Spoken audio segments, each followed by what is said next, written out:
Bye-bye, Bing Bong.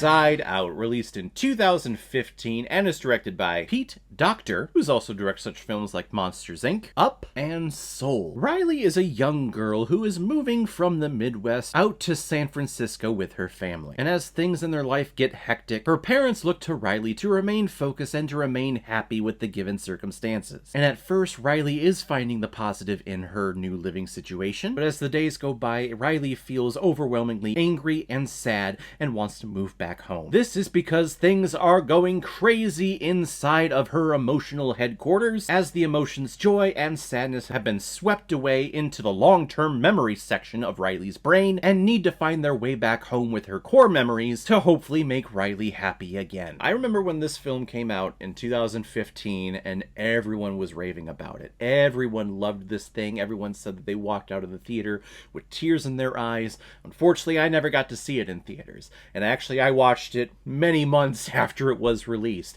Probably it's because everyone was talking about how sad this film was, and I don't want to see the sad movies, because there's an animal death or a parent death, and then I'm going to start bawling, and Toy Story 3 really effed me up, and I just don't want to do it anymore. But I eventually did watch it in 2015 for the first time, and again for this review, and my thoughts about this movie now are similar to what I had back then, in that, yeah, this film is very educational, and is a great metaphor and a great tool to use to educate a young child on their growing body and their growing mind, because our mind is a complex thing that, you know what, we as adults, we don't understand either. This film is a great tool for a young kid. As an adult, though, yes, it does bring out some nostalgia feelings about old past memories that maybe we had, maybe some imaginary friends that we had when we were a little kid, or memories that we have completely locked away in our brain, and we're seeing it manifest itself on screen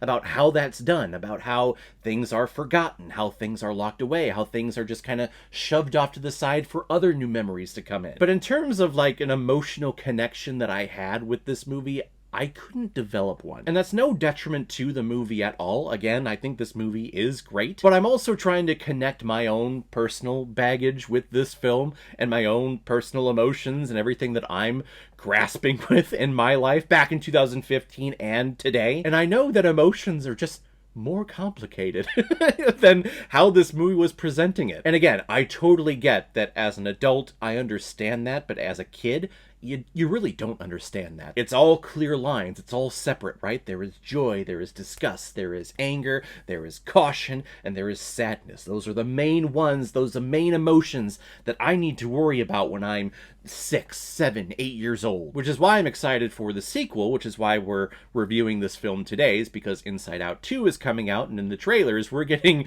introduced to other emotions. Mainly anxiety, which is, yep, that's the main one that us adults definitely need to cover in a movie like this. The movie is very brilliant when it comes to its design and its concept about how memories and emotions do work. The long-term memory, how that looks like one gigantic library that is forever ongoing, and these memories are these spheres that are color coordinated so that we know, oh, this is a happy memory, this is an angry memory, this is a sad memory. And then there are different sections that they have to run through where they're running through the dream sequences, or they're running through sequences where memories and emotion start out as three-dimensional and then they get deconstructed into a two-dimensional idea, and then compressed into almost nothingness. The film is brilliant with the concepts and how they're just running along someone's mind. Just, again, for me, I couldn't connect to it because I just know it gets more complicated than that. And I know that's where the film ends up going, to where you can have a sad memory that gives you happy feelings about it, or you can have a happy memory that starts from sadness, or start from the sadness emotion, how they can combine each other. But I just wanted this kid Riley to understand that right away. And I was like, no, listen, things will get better. I know you're sad right now, and you should be. You can be. That's okay. You should be. But it is going to get better. You will look back on this and smile about it. I promise. I also love how we had the control center for Riley, but then we also had glimpses into the control center of the parents. How the wives' memories always look at like that Rico character, or that just suntanned, dreamy dude. And then all the dad's emotions have the mustache, and they're all worried because they're like, oh, I was supposed to do something. Oh crap, I missed something. What did she say? I wasn't paying attention. I've said it multiple times, but I'll say it again. This film is brilliant when it comes to the concept and when it comes to the design of this world. I absolutely love this. And this film is a great tool to show to a young kid and to help them understand the emotions that they're feeling, and to understand that it's okay to not always be happy. Yes, I know that's what's expected of you, and just you wait till you get to like your teenage years or in your 20s, when in some jobs or in some circumstances that you're just expected to be happy.